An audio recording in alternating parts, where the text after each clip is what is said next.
Allah daje uputu i izvodi na pravi put onoga koga on hoće, kada hoće i kako hoće.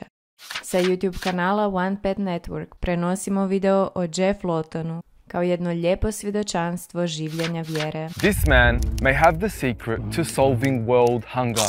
His revolutionary ideas are changing the world as we speak. He attracts thousands of students from around the world, and he has the skills and know-how to turn sandy deserts green. Jeff took that to that. He can bring life to barren plains. By the will of Allah. By the will of Allah. His name is Jeff Lawton, and this is his story. He's taught me more than another person, and he's a big part of my reason for reverting to Islam as well.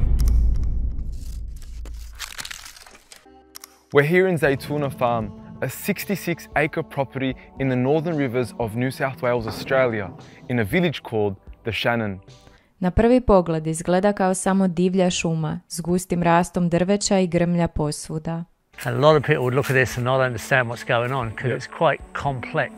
Ali strateški je napravljeno, duboko povezano i jedan od najboljih sistema samodostatnosti koje ćeš ikada vidjeti. There's fruit trees of all different types and there are food plants in all sorts of layers. Avocado here, we have black sugar cane, we have mango, we have figs and pomegranates. There's an enormous amount of fruit. Kako su postigli to sve? Inovativnom idejom koja se zove permakultura.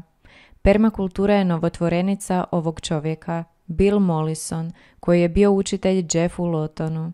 To je metodologija upravljanja prostorom na najodrživiji i najprirodniji način. Zaboravite sve što znate o farmama, traktorima i teškoj mašineriji. Permakultura gleda prirodu kao svog učitelja. Nature has been sustainable for millions, billions of years. All on its own. Didn't need a tractor, didn't need fertilizer, soil stayed fertile. So just for the record, Zaytuna Farm, there's no pesticides, no herbicides, nothing. No synthetic fertilizer. We don't have to water, we don't have to fertilize, and we don't have to weed. Only thing we have to do is pick. It won't pick itself. Jeff prakticira permakulturu preko 40 godina, pažljivo proučavajući principe po kojima priroda djeluje, kako bi osmislio još bolje načine dizajna krajolika, kako upravljati vodom i njenim tokom, ili koje je pravo mjesto za određenu biljku. We're surrounded by bamboo. Everywhere you look, you see bamboo. There's a lot of different bamboo, but along here, this is allelopathy. This stops things growing underneath it. So right here, it's like a control mechanism on the edge of this system. Shvatili ste, lik je stručnjak. Samo da vidite koliko utjecaja ima njegovo znanje, ovo je Zaytuna imanje 2002. godine. Samo suh komad prašine. A ovako izgleda sada, 2024. To je postao uspješan ekosustav. That's where it started. And that's where it is. And that's where it is. Jeff took that to that, turning the desert. Dom raznim biljnim i životinjskim vrstama. Najviše žabama. Hrpe i hrpe žaba. 15 varieties of rare frog, and there's 112 birds species. 112 birds. I started off with 53 species of bird, now we're at 112. It's a medicinal tree that the Prophet used to use called senna, and the seed came from Medina. Wow. A seed from Medina all the way to Zaytuna Farm in northern New South Wales. Ovo što Jeff radi ima takav utjecaj da je jedna cijela zajednica privučena da živi na njegovom imanju. Na primjer, vlasnici ove kućice koji imaju bazen s pitkom vodom. Da, možeš piti vodu iz tog bazena. Spirulina, there's a little bit of algae around, but that's all right, but it's... We'll do it together, right? Bismillah. That's nice water. Yeah, that's great water. Fresh water from a swimming pool, a natural swimming pool that is completely running off the earth. Posao ga je vodio po cijelom svijetu, u preko 50 zemalja, ali njegov daleko najambiciozniji projekt je projekt za zeleniti pustinju u Jordanu. Uspio je konvertirati pustinsku ravnicu u zelenu oazu punu voća, povrća i čak kameleona. Rare Middle Eastern chameleons. We don't know where they came from. To je bila nevjerojatna transformacija, ali ni blizu onoj koju će Jeff doživjeti u toj istoj prašnjavoj pustinji. I was at the end of 4 years designing, consulting and teaching in the Jordan Valley. And then we had 9/11. Right? And then we invaded Afghanistan. It's like, what are we doing? And then we invaded Iraq, right? And George Bush is saying, you're either with us or against us. Either you are with us or you are with the terrorists. And I'm thinking, well, I'm not with you. I'm definitely not with you, that's for sure. Because I see all this stuff and it's just like, this doesn't make any sense. And I know these people. So I'm like, okay, I asked some brothers, they're brothers now, can you take me to a mosque? I just really want to understand a bit more about Islam. And that's where a journey started. They took me to the Haji school on Friday prayers, taught me the Shahada, asked me if that sits well okay with me. I said, yeah, it sits okay with me. Can you learn it? So I learnt the Shahada and they took me to Friday prayers. The head imam walked straight up to us, in amongst everybody, and said to my friends, who's this? Oh, no. I said, his name's Jeff. He just, what's his name? He said, Jeff. And he just laughed. And he said, nah, his name's Jamal Adin. Which I know the translation of now, right? So, and I'm like, okay. Everything seemed pretty cool. Almost seemed quite alternative in some ways. It was very peaceful. It was very easygoing. It wasn't rigid as I thought. It was quite hippie actually.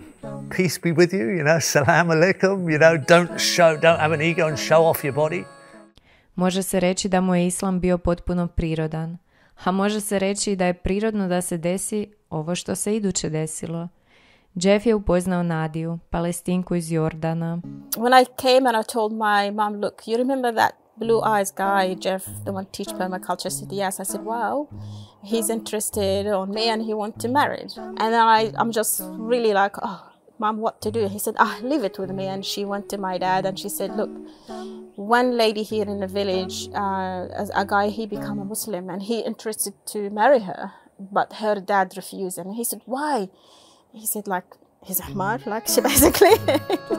So he should, like, he's become a Muslim, he will have a big ajr and all that stuff. Like, my mom smiled and she said, actually, this is your daughter. And he said, oh, okay, I better ask a judge about it.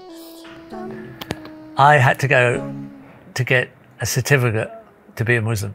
I have a certificate of the Muslim faith. So I had to recite Fatiha in front of a crown judge in the capital city of Amman. And since then we together and we traveled. The first trip we went to Iraq and that actually our honeymoon. So it was a war zone It's a honeymoon. start a war zone. But you'd never been on a plane before. So it was really romantic. Right? Absolutely. Danas Jeff i Nadija upravljaju imanjem Zejtuna, na kojem je istraživački institut koji svake godine privlači tisuće studenata iz svih dijelova svijeta, raznih svjetonazora. I sve se to vodi halal. Jedan od njegovih studenata je bio i mladi Sam Parker Davis s pozadinom u polju očuvanja prirode. Došao iz nacionalnog parka Blue Mountains. I've learnt more from Jeff than I've learnt from any other person. He's been my greatest teacher and one of my best mentor. He's taught me more than another person, and he's a big part of my reason for reverting to Islam as well. MashaAllah. I found Islam through permaculture. Wow. So actually in high school I studied Islam. We studied Islam through the lens of it being an environmental religion. So I went to a hippie school, a bit of an alternative sort of out there school. I'm sensing a lot of hippie vibes on the channel, I'm not going to lie. I do sense it here and there. Yeah. And so I got taught by this lovely Buddhist lady about Islam. And so we did this part of it about how it related to the environment. And so for me being environmentally inclined, when I started to learn about how environmental Islam was, it was very clear. It gave me a clarity of understanding morality that I couldn't get from another faith. Allahu Akbar. Subhanallah. Yeah, no, definitely God is great. Allahu Akbar. Da, nevjerojatna priča, ali tek kada je otputovao u Palestinu, ljubav prema islamu došla je na novu razinu. And Palestine was perhaps the most impactful country I've ever been to in my life. Wow. I went to Hebron. Khalil. Yes. Yeah. Man, that place shocked me to my core. Wow. I got to a vantage point. I could see over the wall. I could see the rubble of old Arab houses, town blocks that had been destroyed. And I could see like a city, 150,000 people. just next to like 500 settlers that were surrounded by militaries, 18-year-olds wielding machinery they should not be wielding. Oh, wow. And then I walk out onto the street, and these little 5-year-olds run up to me with no shoes on, offer me food straight away. First thing that happens, like these kids with no shoes, you know, they're obviously not got a lot of money. And the first thing they think to do to me, a Westerner walking out of an occupied area, first thing that happens is I get offered food. And yet that's got to say something. Yeah.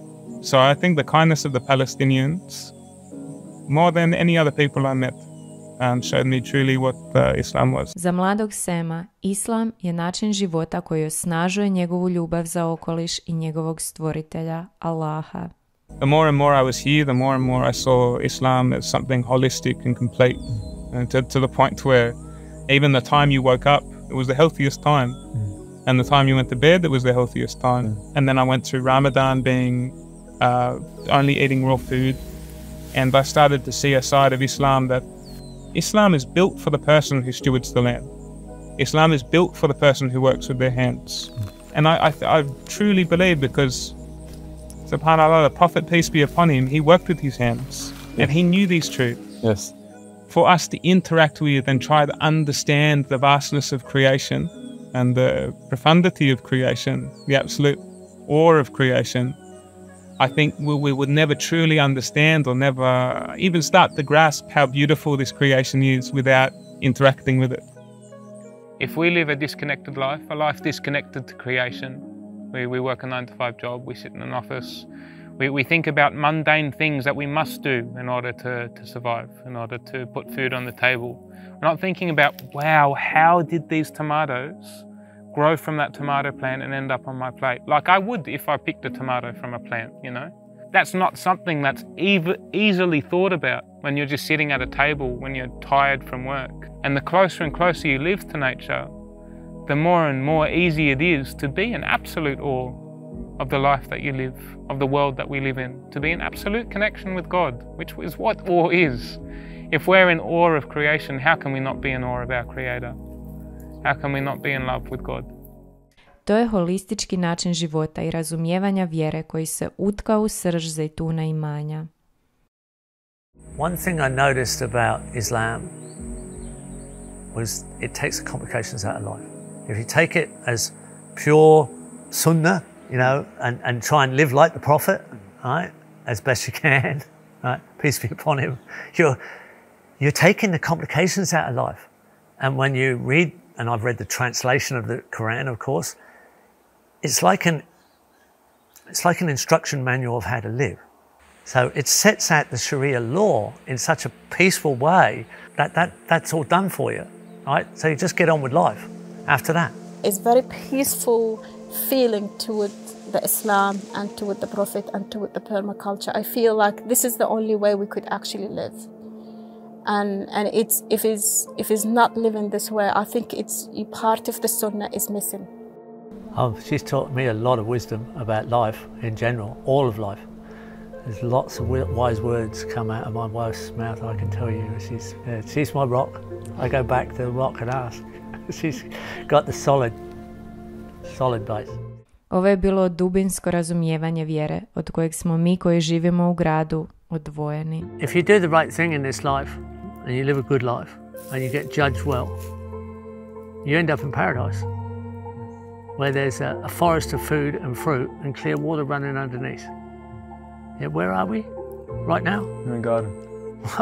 We've got water running. You're sitting in a swale, right? That when it rains, it's going to have water in it, right? A garden and it's going from dam to dam. Rivers flow. We're surrounded by fruit, right? So it's in respect of what from doing the right thing, that's what we're going to get.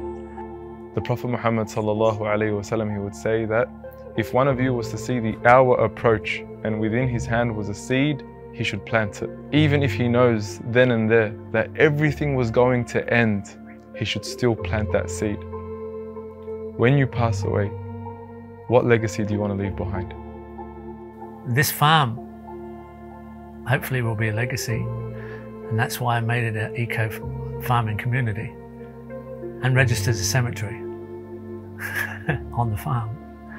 I particularly feel that the children need You know, there's so many innocent children that need this as a beacon of hope that they can live a really good life and feel like they're a very meaningful part and beneficial part of life on earth and God's creation. That'd be the best legacy ever. Neka Allah učini Jeffov život i rad trajnim dobrim djelima koja će mu se stalno obnavljati.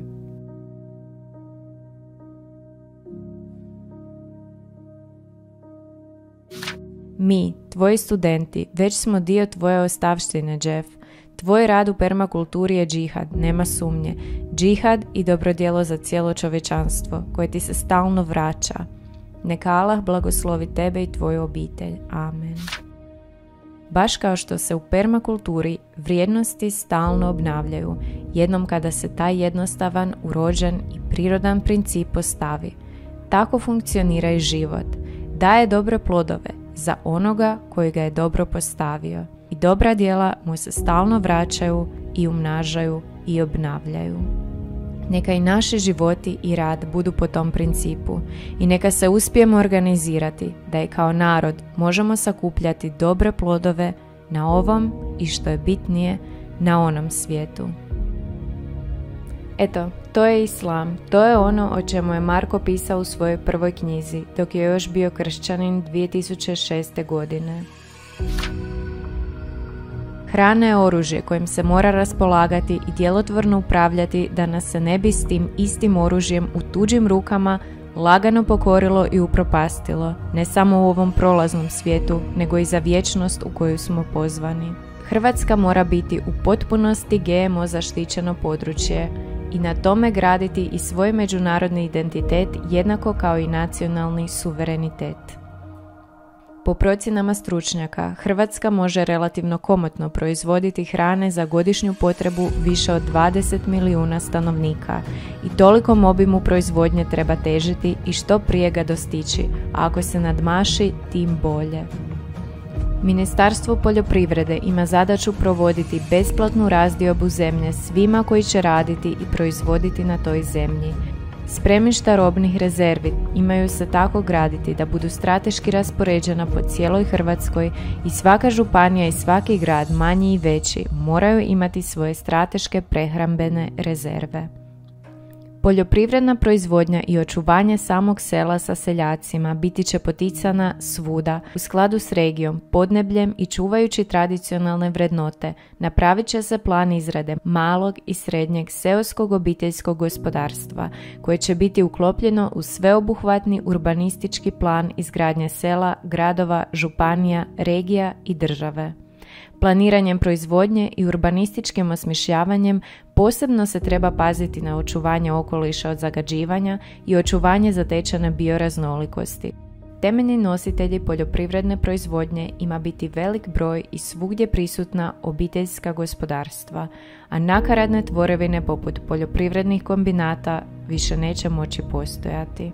Obiteljska gospodarstva svako za sebe proizvodi što je moguće veću raznolikost proizvoda na zemlji koja je u neposrednoj blizini same kuće u kojoj obitelj živi. Hrvatski strateški cilj je stvaranje energetske neovisnosti i potpune energetske samodovoljnosti, a ako to nije u potpunosti ostvarivo, mora se iskoristiti svu postojeću tehnologiju za najveće moguće smanjenje ovisnosti o uvozu energenata, posebice o uvozu same energije, struje, kao gotovog proizvoda.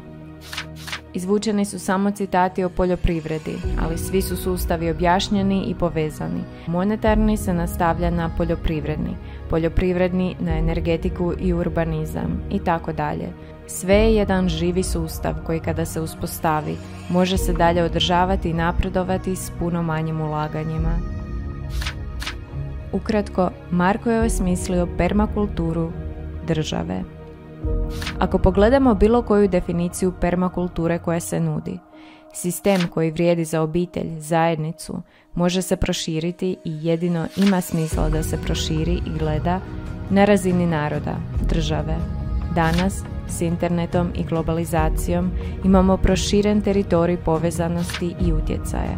Povezani smo sa cijelim svijetom. Nema smisla gledati kao da nije tako.